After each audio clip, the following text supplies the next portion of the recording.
Good morning students. संवेदना के chapter में जो कि थर्ड चैप्टर है हमारा, उसमें जो नेक्स्ट अब हम टॉपिक करेंगे संवेदी सीमांत के बाद, वो है हैबिचुएशन या अभ्यसन।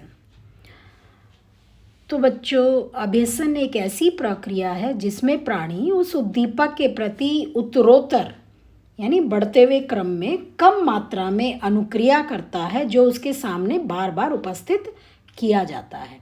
यानी जो उद्दीपक हमारे सामने बार बार उपस्थित होता है उसके प्रति जो हम अनुक्रिया करते हैं उसकी मात्रा बहुत कम होती है। तो ब्राउन एंड कुक मनोवैज्ञानिक थे, उन्होंने इसको परिभाषित करने का प्रयास किया कि अभ्यसन से तात्पर्य एक ऐसी प्रक्रिया से होता है जिसमें उद्दीपक की आवृत्तीय उपस्थिति से यानी बारंबार उपस्थिति से अनुक्रिया में क्रमिक ह्रास होता है या अनुक्रिया में क्षति होती है। तो परिभाषा से ये पता चलता है कि अभ्यसन उत्पन्न होने के लिए निम्न बातों का होना अनिवार्य है। तो जैसे एक ही उद्दीपक प्राणी के सामने बार बार उपस्थित किया जाए, या प्रत्येक बारी में प्राणी उस उद्दीपक के प्रति कम मात्रा में अनुक्रिया करे और अंत में वह न के बराबर अनुक्रिया करे। यानी एक ही उद्दीपक प्राणी के सामने बार बार उपस्थित किया जाए तो उसमें जो है अभ्यसन उत्पन्न होता है, और प्रत्येक बारी में प्राणी उस उद्दीपक के प्रति कम मात्रा में अनुक्रिया करे और अंत में वह ना के बराबर अनुक्रिया करे। तो इसे हम बोलते हैं, इस स्थिति को हैबिचुएशन की स्थिति बोलते हैं। तो बच्चों, अभ्यसन को या हैबिचुएशन को एक उदाहरण से हम समझेंगे। मान लीजिए कि हम शांत भाव से कमरे में बैठे हैं, अचानक एक धमाके की आवाज़ होती है। हम आश्चर्यचकित होकर डर क्या है? अनुक्रिया। तो हम आश्चर्यचकित होकर डर की अनुक्रिया करेंगे या डर जाएंगे।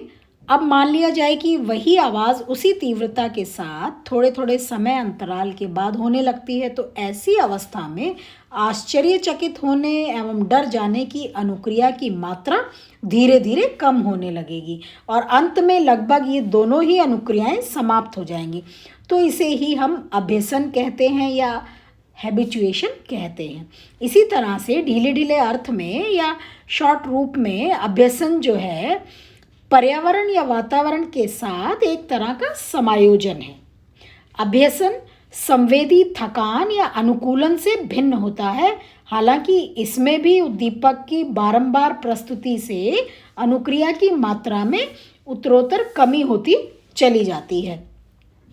तो संवेदी अनुकूलन अभ्यसन से इस अर्थ में भिन्न है कि संवेदी थकान में बार बार कार्य करते करते संवेदी ग्राहक की कोशिकाएं दैहिक रूप से पूर्णतः थक जाती हैं और जिसके कारण वो किसी भी उद्दीपक के प्रति अनुक्रियाशीलता दिखाने के लायक नहीं रहती। यानी कि जब संवेदी थकान और अभ्यसन में थोड़ा सा इन्होंने डिफरेंस ये बताया कि संवेदी थकान बार बार कार्य करते रहने से जो हमारे संवेदी ग्राहक कोशिकाएं हैं वो पूर्णतः थक जाती हैं और जिसके कारण किसी भी उद्दीपक के प्रति जो एक्टिवेशन लेवल है या अनुक्रियाशीलता का जो स्तर है वो दिखाने के लायक वो नहीं होती।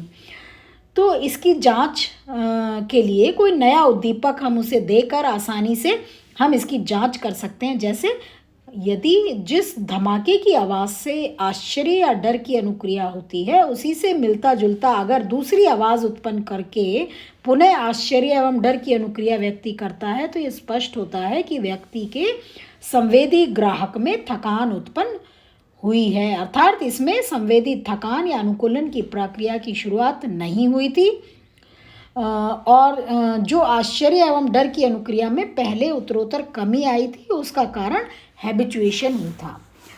तो कुछ अध्ययन ऐसे हुए, उन अध्ययनों के आधार पर कुछ विशेषताओं को काफ़ी अभ्यसन के बारे में विशेषताओं को काफ़ी इम्पॉर्टेंट बताया गया है।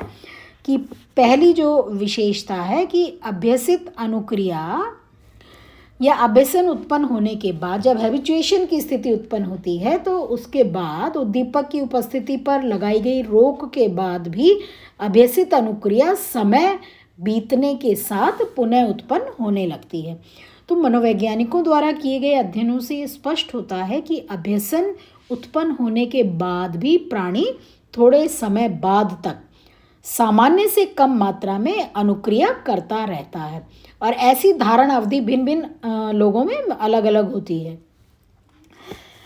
दूसरा जो इसकी विशेषता है वो ये है कि कम तीव्र उद्दीपक की आवृत्तीय उपस्थिति, यानी कम तीव्र उद्दीपक की जो बार बार उपस्थिति है उसके द्वारा अधिक तीव्र उद्दीपक की आवृत्तीय उपस्थिति की तुलना में हैबिचुएशन या अभ्यसन का निर्माण जल्द होता है। मनोवैज्ञानिकों ने ये देखा कि तीव्र उद्दीपक जैसे तीव्र रोशनी, तीव्र आवाज़, अत्यधिक गर्मी या बहुत अधिक सर्दी, इनके प्रति प्राणी जो है अभ्यसन अनुक्रिया ठीक ढंग से नहीं करता, क्योंकि ऐसे उद्दीपकों का महत्व प्राणी के अस्तित्व के लिए काफ़ी अधिक होता है। कम तीव्र उद्दीपक का महत्व प्राणी के अस्तित्व के लिए उतना नहीं होता और ऐसे उद्दीपक के प्रति प्राणी चुनौती भी नहीं देते हैं। तो ऐसे उद्दीपकों के प्रति प्राणी हैबिचुएशन जल्दी स्थापित कर लेते हैं। थर्ड जो पॉइंट है, तीसरी जो विशेषता है कि विशेष उद्दीपक, किसी विशेष उद्दीपक के प्रति किसी अनुक्रिया का हैबिचुएशन या अभ्यसन होने से वो अनुक्रिया अन्य उसके समान उद्दीपकों के प्रति भी सामान्यीकृत हो जाती है। तो प्रयोगों से ये स्पष्ट हुआ कि अभ्यसन में उद्दीपक सामान्यीकरण की घटना स्पष्ट रूप से होती है। उद्दीपक सामान्यीकरण का अर्थ होता है कि प्राणी उस उद्दीपक के प्रति भी सामान्य स्तर से नीचे स्तर की अनुक्रिया करता है जिसे वह पहली बार अपने सामने पाया हो, परंतु वह बहुत कुछ उस उद्दीपक के समान हो जिसके प्रति अभ्यसन स्थापित हो चुका है। जैसे कोई व्यक्ति एक विशेष आवाज़ सुनकर आश्चर्य एवं डरने की अनुक्रिया से अभ्यसित या हैबिचुएशन उसका हो गया है, हो सकता है। अर्थात उस विशेष आवाज़ की बार बार उपस्थिति से व्यक्ति में आश्चर्य और डरने की अनुक्रिया धीरे धीरे कम होने लगती है। फिर बाद में यदि व्यक्ति के सामने उसी से मिलती जुलती दूसरी आवाज़ उत्पन्न की जाए तो ये आवाज़ व्यक्ति में आश्चर्य तथा डर कम मात्रा में उत्पन्न करेगी। तो इसका कारण ये है कि आश्चर्य या डर के अभ्यसन की अनुक्रिया का यहाँ सामान्यीकरण हो गया है। नेक्स्ट जो विशेषता है वो ये है कि किसी उद्दीपक के प्रति अभ्यसन होने के बाद एक भिन्न परंतु तीव्र उद्दीपक को प्रस्तुत करने से जो अनअभ्यसित अनुक्रिया है वह पुनः होने लगती है। यानी किसी उद्दीपक के प्रति जब अभ्यसन स्थापित हो जाए और फिर एक भिन्न या तीव्र उद्दीपक को प्रस्तुत किया जाए जो अनअभ्यसित है तो वो अनअभ्यसित अनुक्रिया पुनः होने लगती है।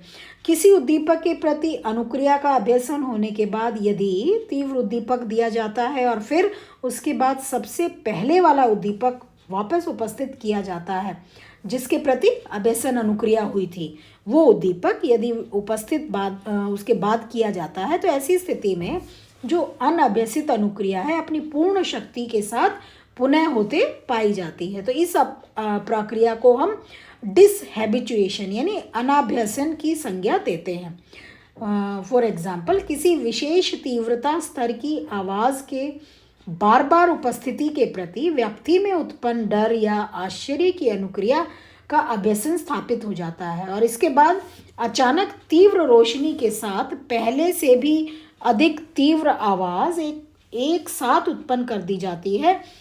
फिर इसके बाद व्यक्ति के सामने उस मौलिक आवाज़ को जो पहले दी गई थी जिससे उसका अभ्यसन हुआ था, मौलिक आवाज़ को उपस्थित किया जाता है जिसके प्रति अभ्यसन स्थापित हुआ था। तो ऐसी परिस्थिति में व्यक्ति फिर इस उद्दीपक के प्रति आश्चर्य और डर की अनुक्रिया पहले की तरह करता है।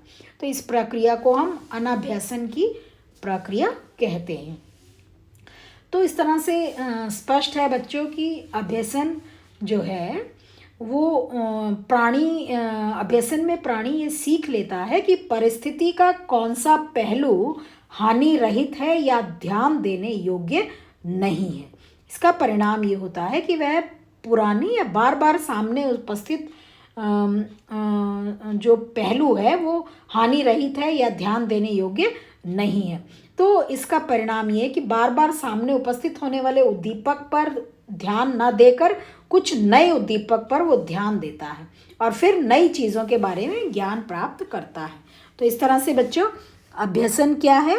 अभ्यसन जो है एक ऐसी प्रक्रिया है जिसमें प्राणी उस उद्दीपक के प्रति कम मात्रा में अनुक्रिया करता है जो उसके सामने बार बार उपस्थित किया जाता है। तो इसकी इम्पोर्टेंस जो हम अभ्यसन पढ़ रहे हैं उसकी इम्पोर्टेंस यही है, उपयोगिता यही है कि प्राणी इसके माध्यम से ये सीखता है कि कौन सा पहलू जो है, जो परिस्थिति उसके सामने है, अगर बार बार उसके सामने वो परिस्थिति आती है तो वो कौन सा पहलू है जो हानि रहित है या ध्यान देने योग्य नहीं है, और वो पुरानी या बार बार सामने उपस्थित होने वाले उद्दीपक पर ध्यान न देकर कुछ नए उद्दीपकों पर वो ध्यान देना शुरू करता है। तो बच्चों, ये एक छोटा सा शॉर्ट नोट्स में आने वाला टॉपिक है हैबिचुएशन, जो कि संवेदना के अंतर हम इसको पढ़ेंगे।